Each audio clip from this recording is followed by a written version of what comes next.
Rule number 7, हमें कुछ भी याद करने के लिए चीजों को रिपीट करना चाहिए। हमारा ब्रेन सिर्फ कुछ इम्पोर्टेंट चीजों को ही स्टोर करता है, बाकी अनइम्पोर्टेंट चीजों को हमारी शॉर्ट टर्म मेमोरी इरेज करना स्टार्ट कर देती है। तभी विजन बोर्ड, रिटर्न गोल्स या रिमाइंडर्स जरूरी है हमारे ब्रेन को याद दिलाने के लिए कि ये इन्फॉर्मेशन इम्पोर्टेंट है। अगर आपको कुछ याद करना है या आपको किसी चीज को सीख के उसमें बेस्ट बनना है तो आपको उसको थोड़ी देर के बाद रिपीट करना चाहिए ताकि प्रैक्टिस हो सके और हमारे माइंड को पता चल सके कि ये इम्पोर्टेंट है। रूल नंबर 8, हमारी सारी सेंसेस एक साथ काम करने के लिए बनी है तो हमें इनका ज्यादा से ज्यादा यूज करना चाहिए। हमारी स्मेल करने की सेंसेस ही हमें पटरी पॉपकॉर्न से सीधा मूवी थिएटर की याद दिलाती है, या फिर बारिश और फूल की खुशबू हमें किसी पर्सन, सिचुएशन या जगह की याद दिलाती है। तो अगर आपको कुछ याद करना है तो उसके साथ आप एक स्पेल जोड़ सकते हो। रूल नंबर 9, हमारी देखने की सेंसेस सभी सेंसेस से ज्यादा होती है। हमें विजुअली देखी गई चीजें ज्यादा याद रहती है कंपेयर टू सुनी गई या पढ़ी गई।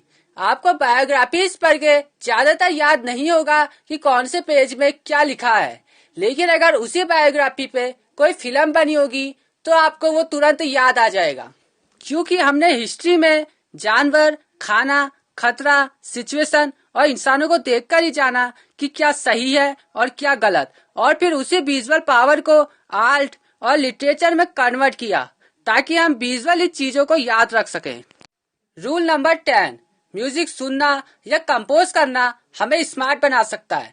डॉक्टर मरीना की वाइफ भी एक म्यूजिक कंपोजर रह चुकी है और उन जैसे ही कई म्यूजिशियन को ऑब्जर्व और स्टडी करके ऑथर ने जाना कि म्यूजिक टेस्ट हमारी पर्सनैलिटी को शो करता है। म्यूजिक हमारी मेमोरी और स्किल्स को भी साफ बनाता है। म्यूजिक कंपोज करना हमारी reading ability, maths, emotional intelligence को बढ़ाता है और म्यूजिक सुनना हमारे मूड को चेंज और वोकैबुलरी इम्प्रूव करता है।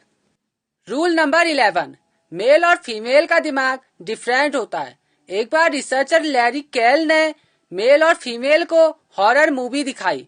उस दौरान मेल के ब्रेन का राइट हेमिस्फीयर काम कर रहा था जबकि लेफ्ट हिस्सा शांत था।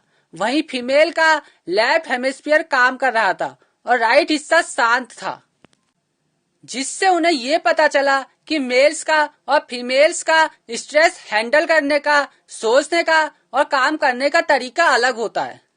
और ऐसी ही केस स्टडी करने के बाद मेंटल हेल्थ प्रोफेशनल्स को पता चला कि फीमेल्स मेल्स से ज्यादा डिप्रेस्ड होती है और वो बहुत जल्दी नर्वस हो जाती है और प्रीपर्टी के दौरान भी वो बहुत ज्यादा एंजाइटी फील करती है, जबकि लड़के प्रीपर्टी के दौरान एंटी सोशल हो जाते हैं।